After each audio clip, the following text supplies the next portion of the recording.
Fala, concurseiro! Na entrevista com o especialista de hoje, nós vamos falar sobre as principais bancas organizadoras e a sua metodologia de cobrança das questões ali nas provas. Então fica ligado, porque a gente vai hoje te dar aqui várias dicas valiosas que podem te ajudar aí a garantir a sua aprovação. Eu sou a jornalista Yasmin Gonçalves e quem está aqui comigo para poder falar sobre esse assunto é o professor Maurício Soares, que também trabalha em banca organizadora. Muito obrigada, professor, por ter aceitado o nosso convite, por vir aqui falar um pouquinho sobre esse assunto aí que gera muito burburinho pelos concurseiros. Eu que fico grato aí pelo convite, muito obrigado, minha casa querida, né, Integral Cultural, tantos anos dando aula aqui, ministrando aulas aqui.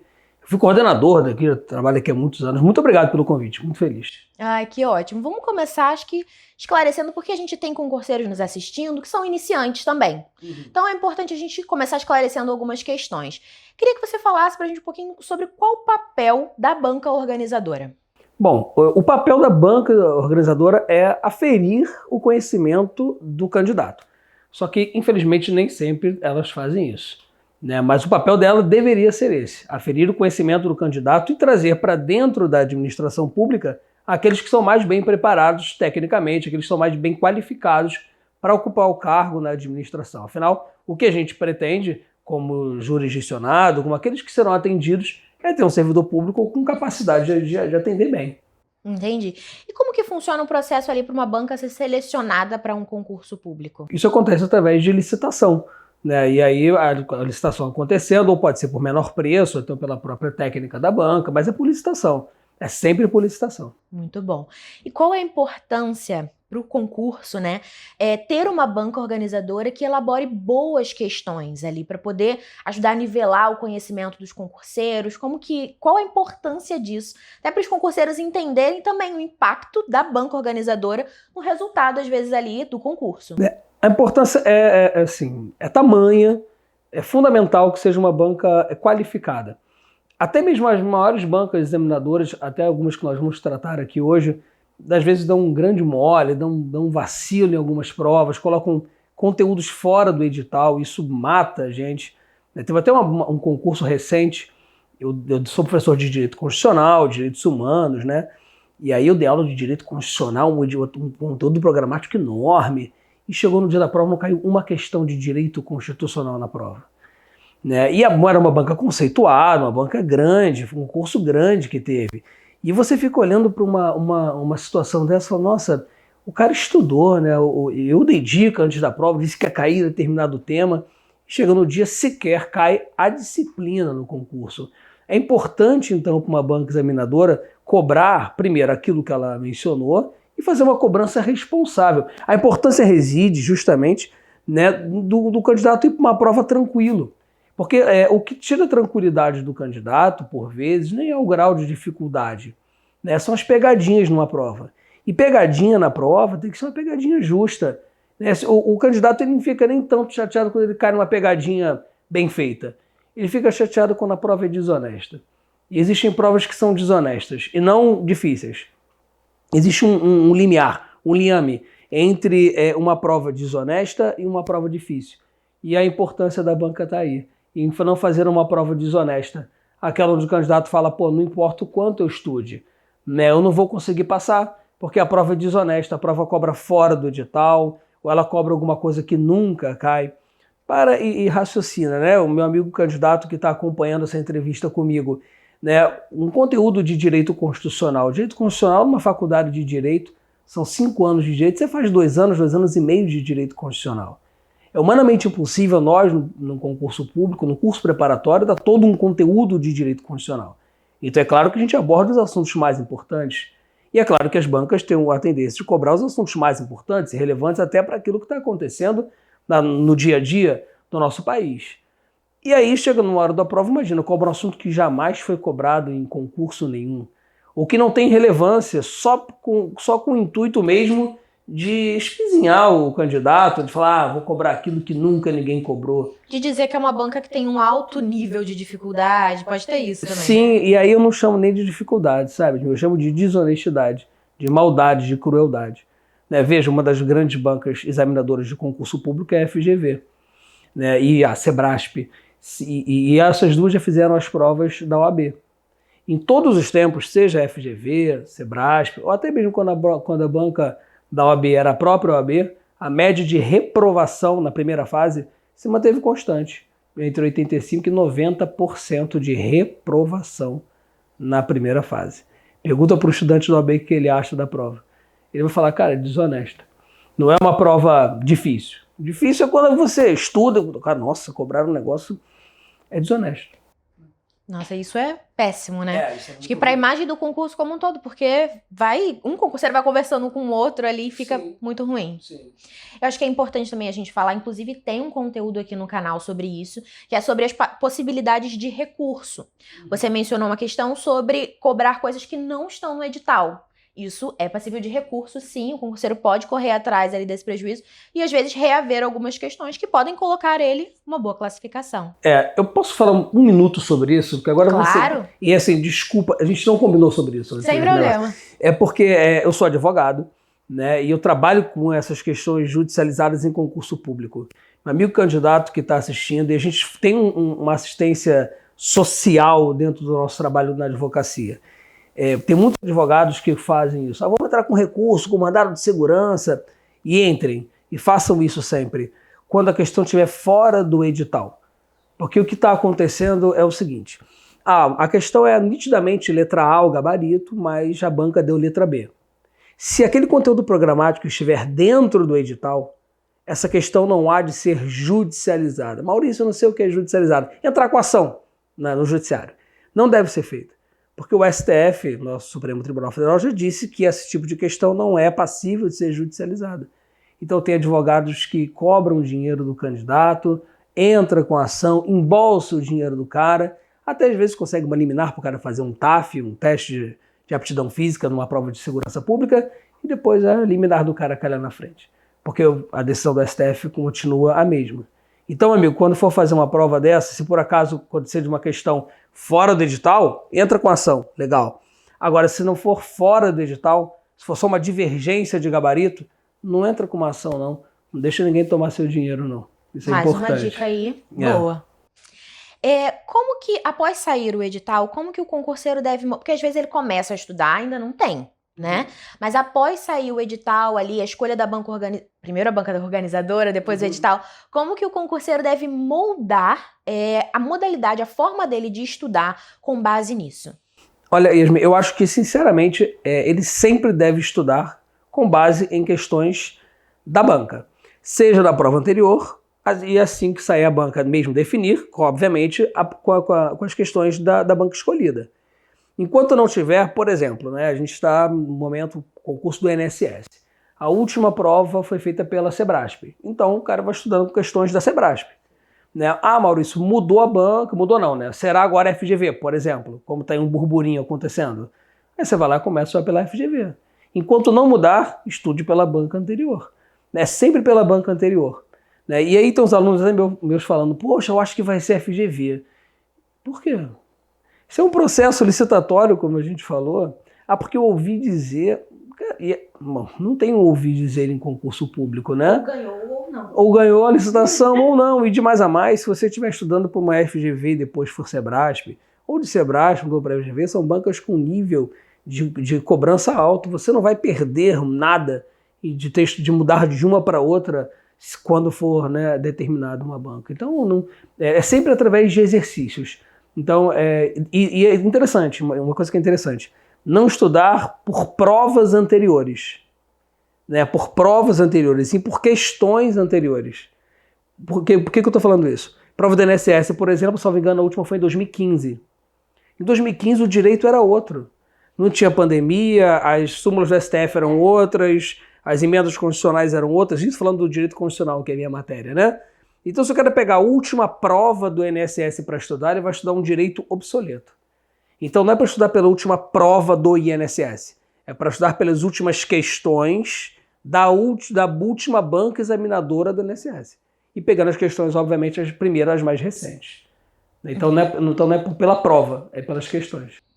Professor, agora vamos falar sobre o que os concurseiros estão aí aguardando, né, no vídeo, que é sobre as bancas organizadoras, algumas que a gente selecionou aqui, até porque são muitas, né? Então eu vou me ater aqui a algumas principais do Rio de Janeiro. O Sebrasp, ele é muito conhecido, pelo menos pelo que eu vi aí na internet, que a galera estava comentando, por ter um alto índice de complexidade na formulação ali, na forma que ele cobra as questões na prova.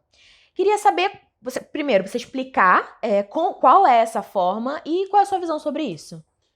A Sebrasp ela é conhecida por ter uma maneira sui generis de fazer questão, que são as questões assertivas de certo e errado. Então você tem uma assertiva e você tem que julgar se a questão está certa ou errada, mas não é só assim.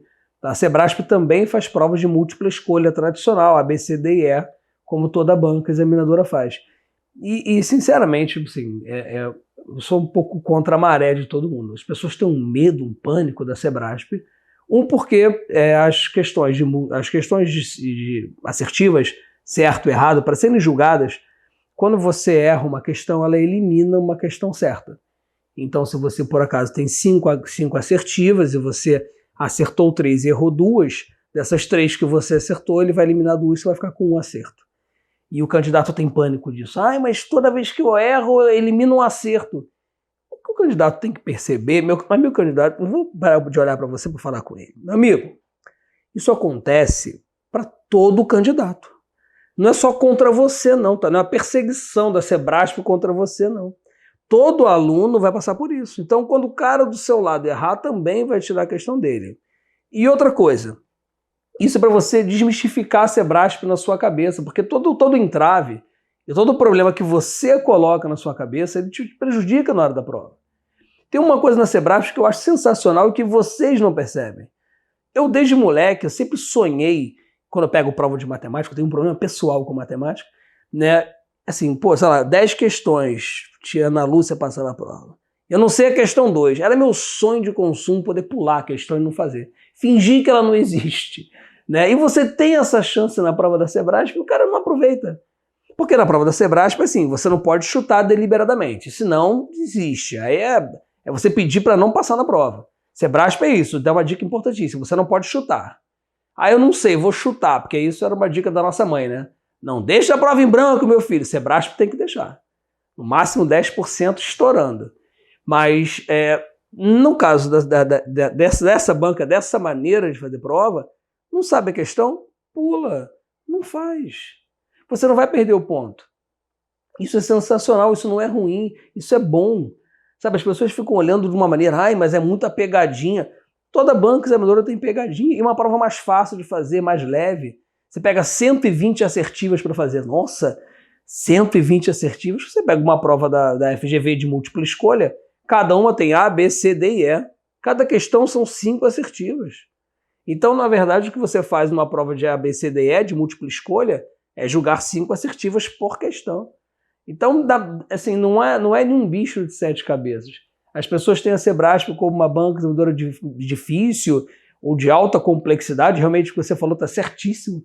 É o que se fala na internet, mas eu não vejo essa complexidade nas questões, não mais do que outras bancas, a ponto de colocá-la num ranking top 1 de banca difícil, e a maneira de fazer a prova é só você se acostumar, porque sai do tradicional, que a gente está acostumado desde pequeno, na escola, né? Com chute. Com chute, né? Sai da nossa zona de conforto de fazer prova, é diferente.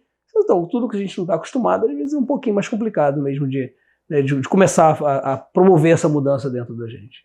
E é isso, ou você domina aquele conteúdo, ou você elimina aquela questão, pula para a próxima e vai tentando garantir o máximo possível do teu conhecimento, Sim. do que você sabe, do que você aprendeu, Isso dominou. é bom na Sebrasp. Ela privilegia o candidato que estudou.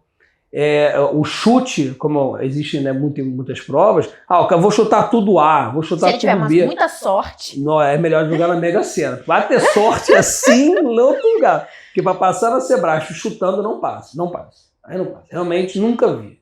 Né? Não passa. Não tem como você passar na Sebrasp fazendo prova de julgar assertiva chutando.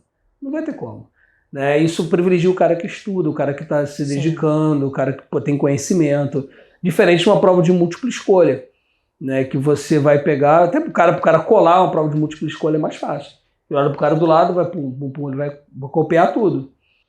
Maurício, uma das perguntas mais feitas no YouTube sobre a Sebrasp é se tem técnica para chutar com esse modelo de cobrança deles. Não. E tem vídeo Tem dando vídeo. técnica pra chutar. Tem vídeo que se a gente for seguir, a empresa acaba. Não, a gente perde emprego. Gente. Tem cara que ensina a passar na prova sem estudar no vídeo do YouTube. É, loucura. É loucura. O problema são os concurseiros que estão indo aí por esse caminho. Mas Precisa pegar uma fonte confiável de informação de conteúdo. Mas a gente então, traz aqui um professor, um especialista na temática. Mas eu não tô nem assistindo a gente, esse pessoal, porque não assiste fonte segura essa galera. Não existe técnica de chute. Existe, assim, professores que falam, olha, a Sebrasp, ela faz equilibrado, 50% certo, 50% errado. Também não, tá? Você vai pegar aí as bancas examinadoras, a Sebrasp ela não vai botar 50% de questões certas e 50% errado e vai ser mais ou menos equilibrado. Eu, particularmente, quando eu parei para fazer contas e olhar, ela vai botar 60-40, não vai botar um 70-30, ela não se preocupa com isso. Quando você olha para a maneira de fazer uma prova, imagina, o banco de questões da Sebrasp. Imenso, é gigantesco. As questões são escolhidas aleatoriamente? Até são. Né? Mas é claro que você tem um cuidado, né? É feito um filtro nas questões, né? E não tem uma preocupação de ser 50-50. O que muitas pessoas falam na internet que eu acho equivocado, que eu entendo equivocado. Olha, se você já botou 100 questões numa prova, né? Se você já botou 60 questões certas, a tendência é que as próximas sejam erradas, hein? Não tem tendência Não, nada garante. Isso não é uma conta exata, não é uma conta que vai fechar. E o cara começa a pegar essas teorias de conspiração da internet e na hora de fazer a prova, pega um cara mais inseguro, um candidato que está com um pouco mais inseguro, ele começa a duvidar do próprio gabarito em função dessas contas. Sabe? Isso é muito prejudicial, porque o que você mais vai encontrar é candidato inseguro. Porque insegurança não é uma coisa que pertence a um candidato, pertence a todos. Porque nunca vi, são 19 anos em concurso público, 16 dando aula, eu tenho 43, é metade de uma vida praticamente nisso, eu nunca vi nenhum candidato chegar no dia da prova sabendo tudo. Nunca. Sabendo tudo? Nunca. Já vi gente gabaritar, mas ele não sabia tudo não. Ele deu sorte de cair tudo. A sorte de você gabaritar, que é sorte, é ter caído tudo que você estudou. Só que para cair tudo que você estudou, você tem que estudar muito. É como se, eu costumo dizer, como se você tivesse que acertar uma bolinha de ping-pong dentro desse copo, dentro dessa caneca, de cima de um prédio de 20 andares. Dá, mas é difícil. Agora, se o tamanho do alvo não for essa caneca, for o tamanho do quarteirão, é só você jogar a bolinha de qualquer lugar que você vai acertar. Pois é, o tamanho do alvo lá embaixo é o tamanho que você estudou. Pode ser grande ou pequeno. Essa é a sorte. Essa sorte que o concurseiro dá. Estudou muito, alvo grande. Estudou pouco, alvo pequeno. É isso. Né? E ninguém vai chegar sabendo tudo, porque não tem como saber tudo. E essa questão da insegurança, você falou, é muito grande, porque realmente, às vezes eu tô fazendo prova e acontece, marquei 5 questões B. Eu já começo, não é B. Não era possível. Tem alguma... E às vezes já aconteceu de mudar o gabarito da prova ali e descobrir que no final realmente era uma sequência... E eu, por insegurança, acabei mudando. E eles trabalham muito com isso, né? Eu acho que acaba que isso pega muito mais no emocional do candidato do que na técnica em si, né? Porque às vezes ele tem um conhecimento, mas que por insegurança vai mudando ali o gabarito dele e se prejudicando. Eu faço isso aqui no degrau. Quando eu faço simulados aqui, eu faço uma sequência de letras 6, uma sequência... Isso é ótimo. Não, ótimo pra mim, que eu me divirto horrores, mas os caras aqui ficam furiosos comigo. Insegurança, como pode? Os caras ficam inseguros, cara, não tem muito A. Ele já tinha, ou seja, se tem muito, ele já tinha a resposta, ele já sabia qual era a sequência. Ele muda. Só que por insegurança. E é uma coisa que eu sempre falo também para os meus alunos, aí, que também não estava na nossa entrevista, né, mas eu vou falar, desculpa, né, que é uma dica assim, não se muda gabarito. Que é uma coisa que o candidato faz muito, né? Que é uma coisa que... Minha irmã é professora do município, né? E eu pedi para ela, não faz isso com seus alunos no município, não, com as criancinhas, né? Que é o hábito que o professor tem. Olha, acabou a provinha, faz uma revisão, vê se está tudo certo. Como é que você vai revisar uma coisa que você fez? Só se você soubesse o gabarito, mas se soubesse o gabarito, você teria gabaritado. Então você não tem que fazer revisão, porque no final da prova você só está cansado, inseguro, né, exausto de fazer uma prova, um esforço mental contínuo que raramente você fez 4, 5 horas se dedicando mentalmente a alguma coisa, né? Então, no final da prova, tu só está inseguro para você fazer revisão de prova, né? Então, cara, a dica é essa: acabou a questão, bota no cartão resposta. Perfeito. E agora a gente vai falar sobre duas outras bancas, né, que tem uma modalidade ali de cobrança muito parecida, que é a FCC, a Fundação Carlos Chagas, e a Sesgran Rio. E se explicasse um pouquinho a metodologia delas de cobrança? Bom, uma palavra para elas duas: literalidade. São duas bancas que gostam muito de cobrar aquilo que é literal. Falando de lei, né, especificamente, né, cobram muito o que está dentro da lei. Então, são bancas que vão exigir do candidato, né, leitura forte das leis. Cai o direito constitucional, ele vai cobrar o que está escrito na lei. Raramente ele vai pedir uma jurisprudência, uma informação doutrinária. Ele vai cobrar basicamente o que está dentro da lei. Agora, não tem capacidade técnica para falar como é que cobram em língua portuguesa, alguma coisa assim. Sim.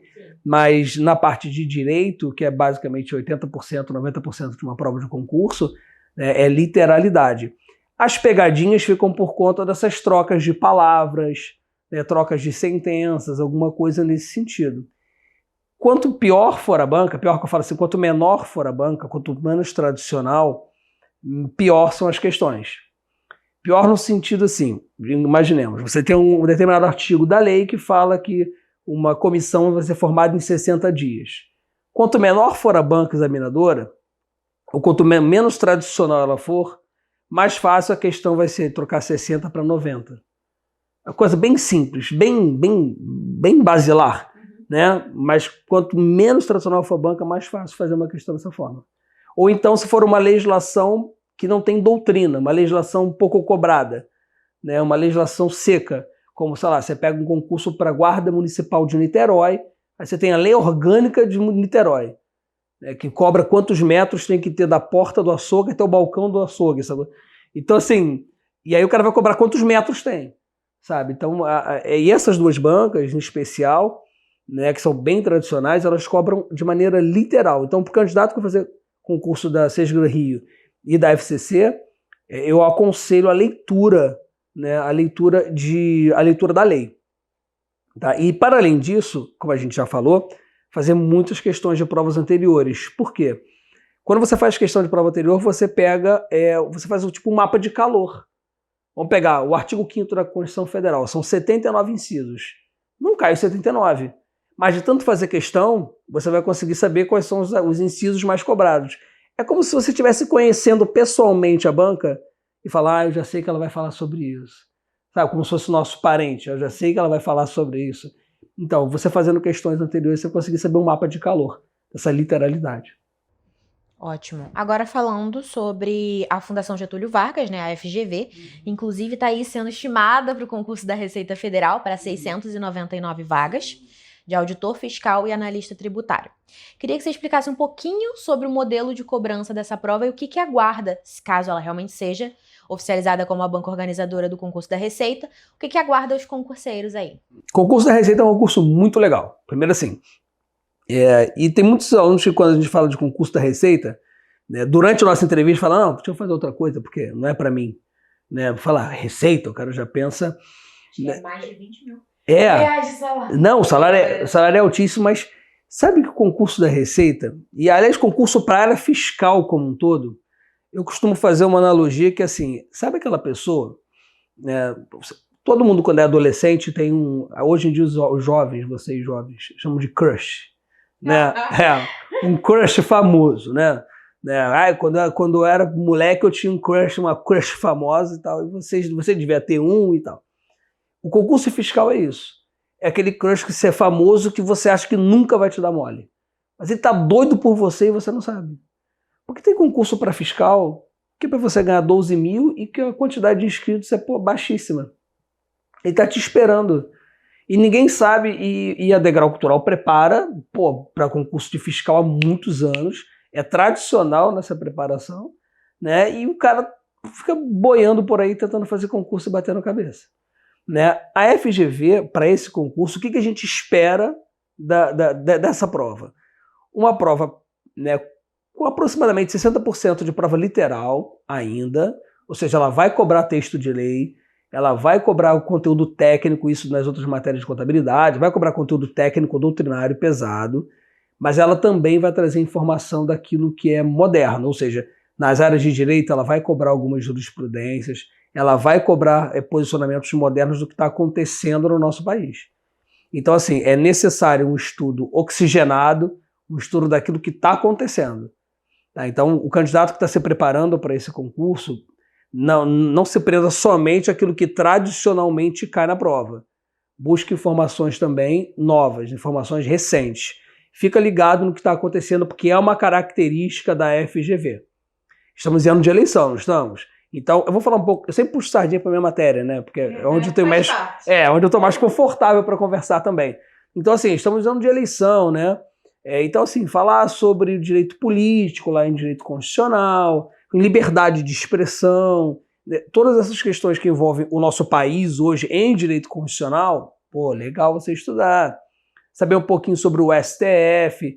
Então, assim, a FGV ela gosta de trazer assuntos contemporâneos para dentro da sua prova, né? No que cerca a economia. Então, assim, eu acho interessante o cara que vai fazer concurso para a área fiscal ficar ligado no que está acontecendo em volta e ver a aplicabilidade disso nas matérias que ele vai fazer prova. Perfeito. Agora eu queria que você explicasse um pouquinho sobre o modelo, né, de cobrança do Instituto AOCP. Olha, eu queria que a entrevista tivesse terminado 5 segundos atrás. Tô brincando. É porque, assim, a OCP é uma das bancas que eu menos gosto. Menos gosto. Eu acho que os concurseiros também. Né? Você não sei. É porque, assim, porque ela não, para mim, com todo respeito aí aos colegas que trabalham na OCP, eu também trabalho em banca examinadora, é a que menos consegue aferir conhecimento do candidato. Eu estava fazendo agora uma live, um pouco antes de entrar aqui, e eu trouxe uma questão da OCP. A questão, ela perguntava as alternativas eram o número das leis. E perguntava qual é a lei, que era o ECA. O cara tem que decorar o número da lei.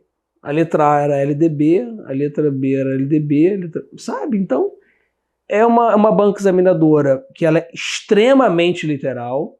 Então você pode esperar 90%, 95% de questões literais, tá? Literais mesmo, exatamente a letra da lei. Tá? Se for concurso de nível fundamental e médio, aí é 100% de literalidade. 100% de literalidade. Não espere uma prova inteligente, uma prova que te faça raciocinar, que faça te engrandecer mentalmente. Esquece. É uma banca examinadora extremamente literal, né? E, para além disso, lamentavelmente, você vai encontrar umas, sei lá, 5 questões fora do edital, se pouco, né? E realmente é uma banca muito ruim, E é uma banca que, quando ela pega, e tem uns concursos que ela pega, que ela morde um pedaço que ela não consegue engolir. Sabe quando você, não sei se você não deve ter passado por isso, quando a gente é moleque jogando bola na rua, nosso time toma um gol, a gente pega a bola, bota... Essa parte da infância. Mas você deve ter visto, não sei se você já viu essa cena. Aí a gente pega a bola, corre pro centro, bota ali, agora eu vou fazer um gol. Aí você vai, pega a bola e tenta driblar o outro time todo sozinho. Você perde a bola no primeiro momento, o nego te mete a porrada. Assim, é a OCP, ela às vezes pega um concurso que não é pro tamanho dela. E aí ela tenta mostrar que ela pode, mas não pode. Isso prejudica o concurseiro de uma certa forma, principalmente aquele que se dedica muito. Porque ele se aprofunda muito no conteúdo, ele estuda o máximo de matérias, ele se dedica, e às vezes ele acaba ficando ali, teoricamente, no mesmo nível de quem estudou um pouco menos, né? Sim. Por conta da cobrança do conteúdo. E não é só isso, né? E ela acaba que ela cobra coisa que não tá no edital, ela cobra coisa errada, ela fica com divergência de gabaritos, de como eu disse, o judiciário não vai verificar. E nem sempre ela tem a humildade de falar, não, vou anular a questão. Então, é extremo. Quando eu pego a OCP numa banca, eu falo, ai, meu Deus, puxa, que pena. Porque tinha tudo para eu fazer um bom trabalho em sala de aula, né? Porque quanto melhor é a banca, melhor é o nosso trabalho. Quanto mais difícil é a banca, para a gente é melhor. Para nós, professores, e para o aluno é melhor. Porque a gente sabe que vai ser um trabalho legal, uma banca legal, e a gente vai brigar legal. Agora, você bota um maníaco para dirigir um carro sem freio. É a banca examinadora que não sabe fazer concurso. Dá problema. Dá problema. Maurício, a gente está chegando ao fim do nosso bate-papo, mas antes eu queria que você desse uma dica aí para os nossos concurseiros sobre a importância dos simulados aqui na Degrau. Assim, simulado geralmente o que causa no nosso concurseiro aqui, primeiro que eles fazem uma fila aqui para me bater, né? Eu geralmente faço as questões aqui, né? Os simulados aqui são bem interessantes porque, primeiro, as questões são inéditas de verdade. Só para ter uma noção, para eu fazer um simulado que eu demoro às vezes umas 4 horas para fazer 10 questões, porque são questões inéditas. O nível de dificuldade é lá em cima. Tem cartão resposta, é um simulado de verdade. E como o nível é bem mais alto, você faz um treino aqui muito mais forte do que você vai contar na prova. Ou seja, treino forte, prova fácil, né? O que os nossos candidatos relatam é que depois que ele faz o simulado daqui, né, a prova fica muito mais fácil. Então a importância do simulado é, primeiro, você vir fazer a prova, pegar o tempo de prova, time de prova. Aí o cara fala assim, pô, mas time de prova eu posso pegar em casa. É só baixar a prova, né, vou pegar a prova anterior e faço em casa. Vem fazer um simulado aqui. Vem fazer só um. Aí você me diz. Porque só de você vir para o centro da cidade fazer um simulado, você vai ver, primeiro, que você não tem onde estacionar o carro. Mas isso é um problema, Maurício, que você vai ter no dia da prova, meu amigo. E você vai ter que experimentar esse problema, porque no dia da prova você vai ter que passar por esse problema. Isso é um simulado. Simulado, bom, serve para simular, né? Tudo. Simular tudo. Até o metrô que um dia da prova não funciona. Como teve uns alunos meus que iam fazer prova no dia, moravam em Niterói e iam fazer prova. Tudo certo, iam fazer prova aqui no Rio, caíram para fazer prova no Rio. No dia, a ponte estava fechada. Ia ter uma corrida, uma maratona na ponte. Fecharam a ponte, eles não sabiam. E como é que faz? Não faz. Então você tem que simular tudo. Simular as coisas erradas, simular o pneu furado, simular o lugar que você não tem para parar. Aqui tem cartão resposta. Então, assim, o tempo de prova, porque às vezes o candidato perde a prova porque não sabe fazer a prova. Tem gente que começa em português. Aí pega uma hora fazendo português, 2 horas fazendo português. Na hora que fazer as outras questões, já perdeu o tempo da prova. E faz correndo. Não sabe preencher o cartão resposta. Sabe, tem tanta gente que já perdeu aqui questão porque não sabe preencher cartão resposta. Porque erra o preenchimento. Erra na hora de preencher. Tudo isso é experiência. Sabe, e não tem como. Se você treina, você vai fazer uma boa prova. Então, assim, se você ainda não passou pela experiência de fazer um simulado aqui na Degrau, faça. Pede para fazer um, sei lá, conversa. Essa empresa que eu trabalho aqui há tantos anos, é uma empresa, tá, gente? Visa lucro? Claro que sim, mas é tão paternalista isso aqui, aí, desculpa, a gente não combinou nada, mas é tão bom isso aqui. Pede para fazer um simulado aqui, fala com o pessoal daqui. Porque você vai ver que, primeiro, o nível lá em cima, não é uma prova absurda do tipo, cobrou uma parada que não cai nunca. Muito pelo contrário, cai, o que a gente fala, só que vai cair aquela questão que ninguém vai acertar no concurso. Isso é a grande diferença. Porque as questões que a gente coloca aqui são aquelas questões, aqueles 10% que ninguém acerta. Que é justamente isso que colocaram dentro da prova, dentro da posse, efetivamente. Isso é muito legal. Então, assim, a importância para mim é 100%, é fundamental o cara fazer simulado. Perfeito. Maurício, mais uma vez eu quero te agradecer por ter vindo aqui falar um pouquinho sobre as bancas organizadoras e essas dicas valiosas que a gente sabe que faz diferença em um concurso público. Muito obrigado pelo carinho que você me recebeu, muito obrigado por toda a equipe que tem aqui uma porção de pessoas, uma porção de gente aqui atrás nos ajudando. Muito obrigado pelo carinho que me receberam, como sempre, né, por toda a dedicação. Adorei participar, me chame mais vezes, que vai ser sempre um prazer. Pode deixar. Fica o convite aí que a gente vai preparar outras temáticas para poder ajudar os nossos concurseiros aí a auxiliar eles nessa jornada. Eu te convido a maratonar o nosso conteúdo aqui da entrevista com o especialista, porque tem muito conteúdo aí legal, muito vídeo bom, e talvez você ainda não tenha tido a oportunidade de assistir. Se inscreve aqui no nosso canal e também acompanha a gente nas redes sociais. Está sempre acompanhando tudo para divulgar para você em primeira mão. Até o próximo programa. Tchau, tchau!